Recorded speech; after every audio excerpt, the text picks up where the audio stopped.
A French Maid for Me and My Husband, Couples Threesomes 9. Lesbian Sex, BDSM Erotica, Threesome Erotica. Copyright 2020 by Connie Cuckquean. Narrated by Allison Okeefe. A French Maid for Me and My Husband, Couples Threesomes 9. French maids, it turns out, are remarkably easy to attain. A simple website search was all it took to be presented with a catalog of mistresses at my disposal. Of course, sex was never explicitly stated, but the implication was definitely there. My husband James would be 40th the weekend, and I planned to give him something unforgettable. Our love life often got an injection of spice every now and then, and this seemed like the perfect tonic.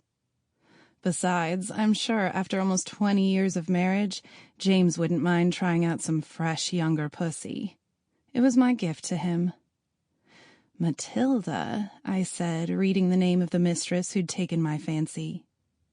She was blonde and looked to be in her early 20s, with a devilish smile, hinting at a hidden naughtiness that her cherubic face didn't convey.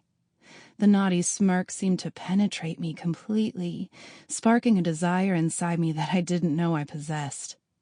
I wanted Matilda. "Good morning, my love," James said, walking into the kitchen in his robe.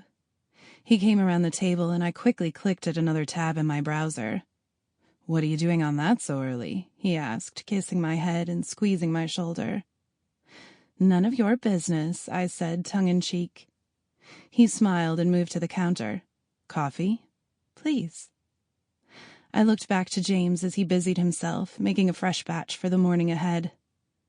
Beneath his gown, I could see his firm ass, and I followed it up to those broad shoulders of his and his perfect, handsome features. His hair was ashen in places, but rather than take away from his look, it seemed only to add to it. He had a confident, commanding way about him that made me melt.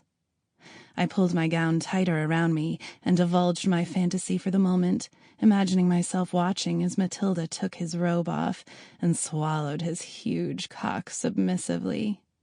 "What?" James said, noticing me staring. I blushed, turning away and curling a lock of hair behind my ear. "Nothing."